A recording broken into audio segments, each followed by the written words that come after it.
नमस्कार दोस्तों। आज मैं आपको सुनाने जा रही हूँ मुंशी प्रेमचंद द्वारा लिखा हुआ एक ऐतिहासिक उपन्यास रूठी रानी, अध्याय 9, राव जी का देहांत।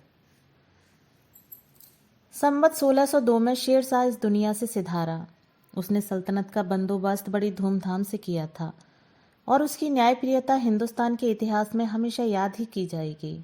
राजा टोडरमल इसी बादशाह के दरबार में पहले नौकर था और लगान के वह कानून जो अकबर के नाम से जुड़े हुए हैं, इसी बादशाह की तदबीर के नतीजे हैं। शेरशाह की मौत की खबर फैलते ही राव जी के राजपूत इधर से उधर खवास खां पर हमला करने लगे। वह भी कुछ दिनों तक उनका बड़ी जवामर्दी से सामना करता रहा। आखिरकार जोधपुर के बाजार में मारा गया। रूठी रानी की हिदायत से उसने जोधपुर वालों के साथ बहुत अच्छा बर्ताव किया था, इसलिए वह लोग उसकी लाश को बड़ी इज्जत से खवासपुर ले गए। वहाँ उसका मकबरा बनवाया, उसके नाम का गांव बसाया, बाग लगवाया। एक और यादगारी कब्र जोधपुर में बनवाई। दोनों जगह उसकी कब्र पर मन्नतें चढ़ने लगी। हिंदू मुसलमान दोनों आज तक वहाँ चढ़ावे चढ़ाते हैं और उसका नाम इज्जत से लेते हैं। यह सब उसकी नेकी का फल है जो बहुत कम बादशाहों को मयस्सर हुआ है। राव जी भी सेवाने के रास्ते अफगानी थानों को उठाते हुए लड़ते भिड़ते जोधपुर पहुंच गए और फिर से जोधपुर में राठौरों का राज हुआ। इसके साथ ही खानगी झड़गेड़े भी शुरू हुए, जिनका कारण झाली रानी स्वरूपदेई थी। राव जी का बड़ा बेटा कुमार राम रानी लाछलदेई कछवाही से पैदा हुआ था। वह ज्यादातर रूठी रानी के पास रहा करता था। उससे छोटा रायमल झाली रानी हीरादेई से था और उदयसेन और चंद्रसेन रानी स्वरूपदेई से थे। हीरादेई और स्वरूपदेई दोनों चचेरी बहनें थीं। वे अपने अपने बेटों के फायदे के ख्याल से राव जी को कुमार राम की तरफ से झूठी सच्ची बातें बना बनाकर विमुख किया करती थीं। राम भी राव जी को अपनी तरफ से खिंचा देखकर खिंचा रहता था और राज दरबारी राव जी के सन के स्वभाव और कमजोरी को देखकर राम को भड़काते रहते थे।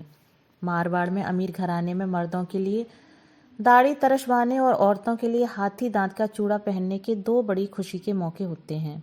इन अवसरों पर खूब महफिलें जमती हैं, खूब दावतें खिलाई जाती हैं।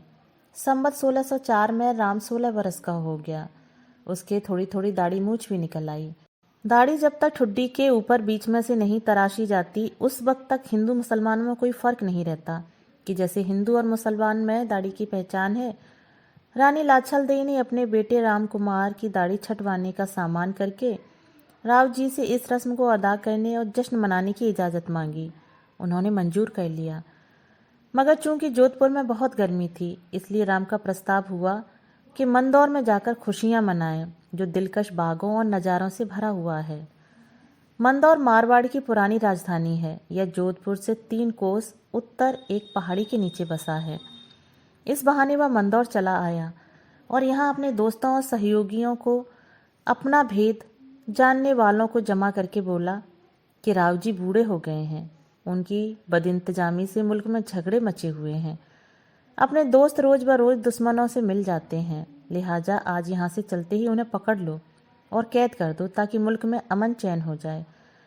यहाँ यह सलाह होती ही रही, उधर राव जी को भी इसकी खबर लग गई। उन्होंने झटपट कछवाई रानी लाछलदेई की ड्योढ़ी पर पालकी भिजवा दी और कहलाया कि अभी किले से नीचे आ जाओ। रानी ने पूछा, मेरी खता?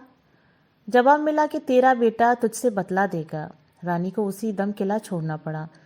शाम को राम भी घमंड के नशे में झूमता हुआ आया और किले में जाने लगा तो किलेदार ने कहा, आपको अंदर जाने का हुक्म नहीं है? राम ने कहा, जाकर राव जी से कहो कि मैंने कौन सी खता की है। उन्होंने जवाब दिया, तुम कपूत हो और किले में रहने के काबिल नहीं। बेहतर है कि तुम गोंडोज चले जाओ, वहीं तुम्हारे लिए सब इंतजाम कर दिया जाएगा। मजबूरन राम अपनी माँ के साथ गोंडोज चला गया। झाली रानियों ने जब ये अपनी मर्जी के मुताबिक करा लिया तो अब रूठी रानी के पीछे पड़ी कि किसी तरह यह सिल छाती पर से सरक जाती तो फिर किसी बात का खटका न रहता। हमारे हाथ में राव जी हैं ही, जो चाहते करते। चुनांचे राव जी के कान भरने लगीं कि रूठी रानी के ही इशारे से राम ऐसा आज्ञाद्रोही और फसादी हो गया है। रानियों के इशारे से और लोगों ने भी रूठी रानी की शिकायत की, यहाँ तक कि राव जी ने उसे भी गोंडोज भेज दिया। अब की बार पति की आज्ञा उसने बड़े शौक से मानी, क्योंकि कछवाही रानी और कुमार राम से उसको बहुत स्नेह हो गया था। इसके अलावा वह राव जी को इतनी परेशानियों में फंसा देखकर उन्हें तंग करना ठीक नहीं समझती थी। जिस दिन उसके गोंडोज जाने की खबर रनिवास में पहुंची, उसकी सौतों के घर घी के चिराग जले। कुमार राम की शादी राणा उदय सिंह की लड़की से हुई थी। गोंडोज में अपना निवाह न देखकर वह उदयपुर चला गया। राणा ने उसका बड़ा स्वागत सत्कार किया और मौजा कलेवा उसके रहने के लिए दे दिया, जो मारवाड़ से बहुत नज़दीक है। थोड़े दिन में राम अपनी माँ और उमादे दोनों को उसी जगह ले गया। इस तरह झाली रानियों की आंख का कांटा निकल गया। राव जी भी बाहरी और भीतरी झंझटों से फुर्सत पाकर देश जीतने में लग गए और बहुत से खोए हुए इलाके फिर से जीत लिए, बल्कि कई नए इलाके भी फतह किए। मगर इन सफलताओं का सिलसिला बहुत जल्द टूट गया। अकबर के तख्त पर आने और जोर पकड़ने से राव जी को अपनी ही पगड़ी संभालनी मुश्किल हो गई। धीरे धीरे कितने ही इलाके हाथ से निकल गए। जवान बादशाह की जोशीली चढ़ाइयों का बूढ़ा राव क्या सामना करता। उसकी जिंदगी के दिन भी पूरे हो गए थे। आखिर संवत 1619 के कार्तिक महीने में राव मालदेव ने बड़ी कामयाबी से राज करने के बाद स्वर्ग की राह ली। रूठी रानी का सती होना। रानियां सती होने की तैयारियां करने लगीं। झाला रानी को उसके बेटे चंद्रसेन ने सती होने से रोक लिया और कहा कि 2-4 दिन में सब सरदार आ जाएंगे, उनसे मेरी मदद का वादा करा के तब सती होना। झाला रानी ने चंद्रसेन को बावजूद उदय सिंह से छोटा होने के राव जी से कह सुनकर उत्तराधिकारी बनवा दिया था। रानी हीरादेई ने भी समझाया कि चंद्रसेन को इस तरह छोड़कर सती होने में बहुत नुकसान होगा। आखिर रानी स्वरूपदेई ठहर गईं। उस वक्त सती न हुई। दूसरी रानियां, खवासें, रखेलियां जो गिनती में 21 थीं, राव जी की लाश के साथ जल मरी। राव जी के मरने की खबर बहुत जल्द सारे शहर में फैल गई। उनके बड़े बड़े सरदार अपने सर मुंडवाकर जोधपुर में आने लगे। रानी स्वरूपदेई ने मृत्यु के 5वें दिन सब सरदारों को इकट्ठा किया और उनसे कहा कि राव जी ने मेरे बेटे चंद्रसेन को अपने हाथ से उत्तराधिकारी बनाया था। अब मैं आपके हाथों में यह फैसला छोड़कर सती होती हूँ। सरदारों ने एक स्वर में कहा कि चंद्रसेन हमारे राव हैं और हम उनके चाकर। इस झमेले में और कई दिन की देर हो गई। रानी रोज सती होने की तैयारी करती, मगर एक न एक ऐसा कारण पैदा हो जाता जिससे रुकना पड़ता। आखिर उसे गुस्सा आ गया। बेटे से झल्लाकर बोली, तूने अपने राज के लिए मुझे राव जी के साथ जाने से रोक लिया और अभी तक तू अपने स्वार्थ की धुन में मेरे पीछे पड़ा हुआ है। मगर जिस राज के लिए तूने मेरा धर्म तोड़ा, उस राज से तू या तेरी औलाद कोई फायदा न उठा सकेगी। यह शाप देकर रानी स्वरूपदेई ने चिता बनवाई और राव जी की पगड़ी के साथ सती हो गई। दूसरी पगड़ी मृत्यु के तीसरे ही दिन कलेवा में पहुंची, जहां कछवाही रानी और उमादेई कुमार राम के साथ रहती थीं। उस पगड़ी को देखते ही रूठी रानी ने उसी वक्त टेक छेड़ दी।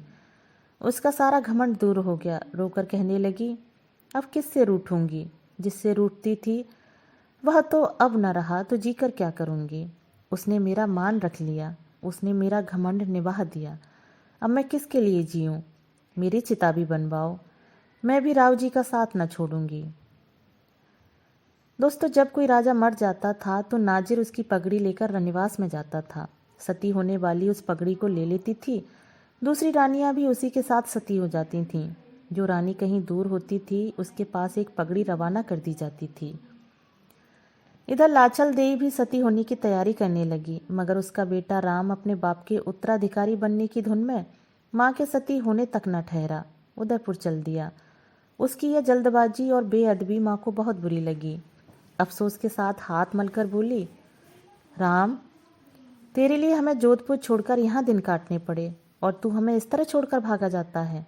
जा, अगर तेरी जुबान में कुछ असर है तो मुझे कभी मारवाड़ में रहना नसीब न होगा। तो या तो तेरी औलाद भी मारवाड़ का राज न करेगी, हमेशा दूसरे मुल्क की खाक छानती फिरेगी। चिता तैयार होते ही यह खबर दूर दूर तक फैल गई कि रूठी रानी भी राव जी की पगड़ी के साथ सती होती हैं। 4-4, 5-5 कोस के लोग इस सती के दर्शन करने के लिए दौड़े। सब हाथ जोड़कर कहते थे, सती माता तू धन्य है, सच्ची सती इस कलयुग में तू ही है। धन्य है तुझको और तेरे माँ बाप को, इस देश मारवाड़ को, जिसे तू सती होकर पवित्र कर रही है। लाचल देई, तुझे भी धन्य है।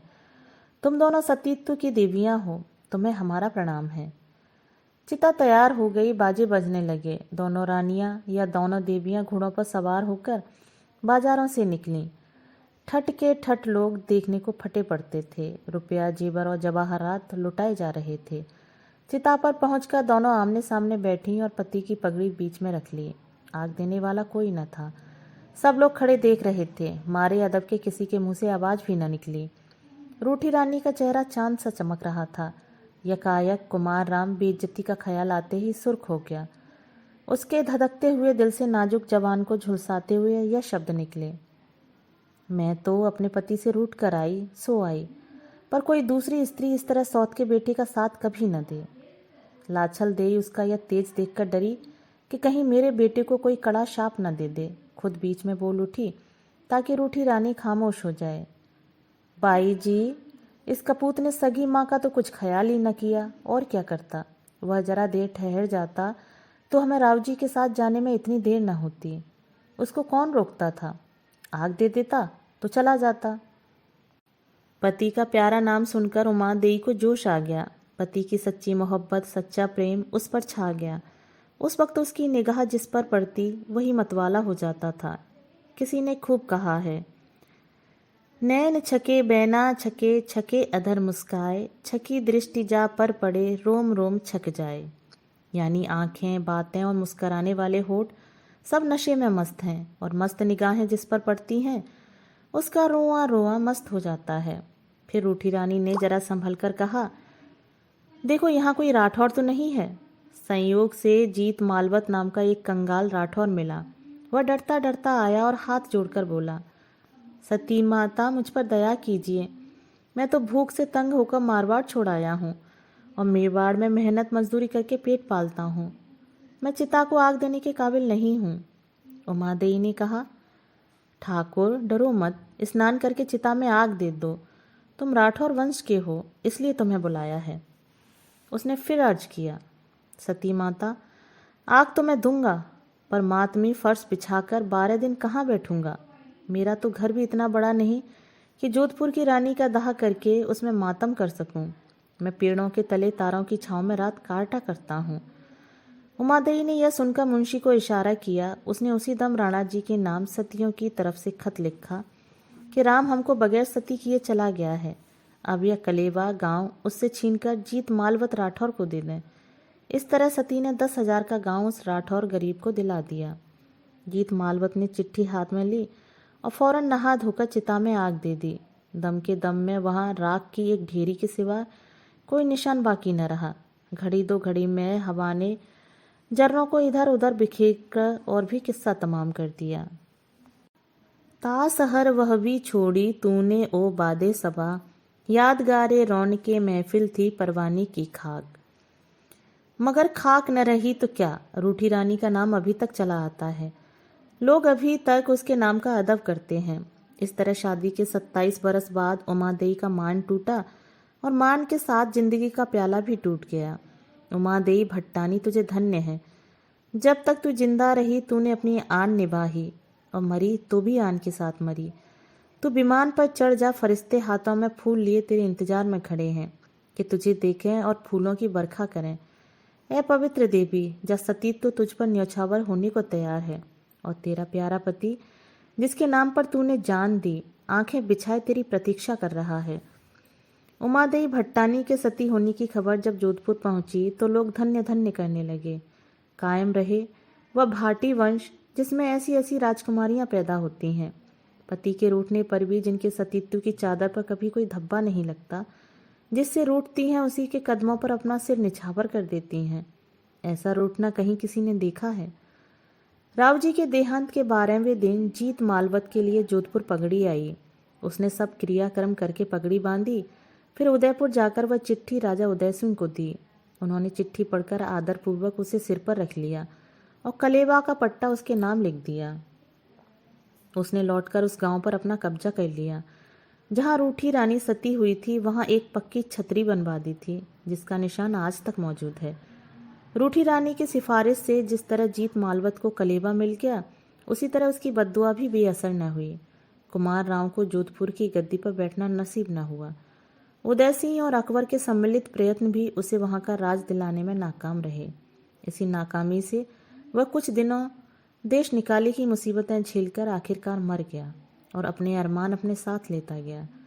उसके पोते केशव दास को, जो अकबर और जहांगीर के तज़किरों में केशव मारू के नाम से मशहूर हैं, मालवा में एक छोटी सी जागीर मिली थी जिसका नाम अमझेरा था, मगर सन 1857 ईस्वी के गदर में वह भी जब्त हो गया।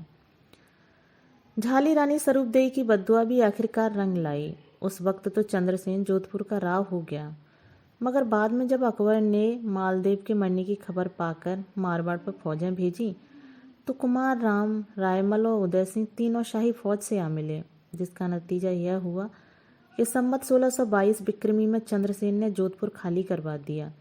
अकबर ने इस मुल्क को 16 बरस अपने हाथों में रखकर संवत 1640 में उदय सिंह के हवाले कर दिया। उसकी सल्तनतें अब तक जोधपुर पर राज करती हैं। चंद्रसेन के पोते कर्मसेन को जहांगीर ने अजमेर के इलाके में भनाई का परगना दिला दिया। उसकी औलाद अब तक वहाँ है। इस तरह रूठी रानी की कहानी पूरी हुई। वह नहीं है, मगर उसका नाम आज 350 साल गुजर जाने पर भी ज्यों का त्यों बना हुआ है। मारवाड़ के कविशोरों ने उमादेई की तारीफ में जो कुछ लिखा है वह इतना पुरअसर और पुरदर्द है कि उसे पढ़कर आज भी रोना आता है और दिल उमड़ पड़ता है। अगर इस वक्त सती होने की रस्म नहीं है, मगर उन कविताओं और गीतों को पढ़कर उस समय का करुण दृश्य आंखों के सामने आ जाता है। आसाजी चारण, जिसने एक दोहा पढ़कर उमादेई को हमेशा के लिए पति से अलग कर दिया था, उस वक्त एक मौजे में भारीली और बाघा के साथ रहा करता था। जब उसने रूठी रानी के सती होने की खबर पाई तो बोला, ए उमादेई, तुझे धन्य है। तूने कहा था आखिरी दम तक मेरा मान रह जाए, तब तारीफ करना। जैसा तूने कहा था कर दिखाया। तेरे साहस और तेरे स्वाभिमान को बार बार धन्य है। आशा जी ने उसी वक्त 14 बंदों की एक कविता लिखी और इसकी नकलें सारे राजपुताने में भिजवाईं, क्योंकि उसने वादा किया था कि अगर मैं तुम्हारे बाद तक जिंदा रहा तो तुम्हारे नाम को अमर बना जाऊंगा। बात के पक्के ने अपने वायदे को पूरा किया।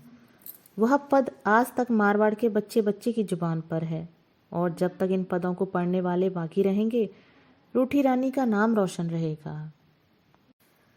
दोस्तों, अभी आप सुन रहे थे मुंशी प्रेमचंद द्वारा लिखा हुआ उपन्यास रूठी रानी।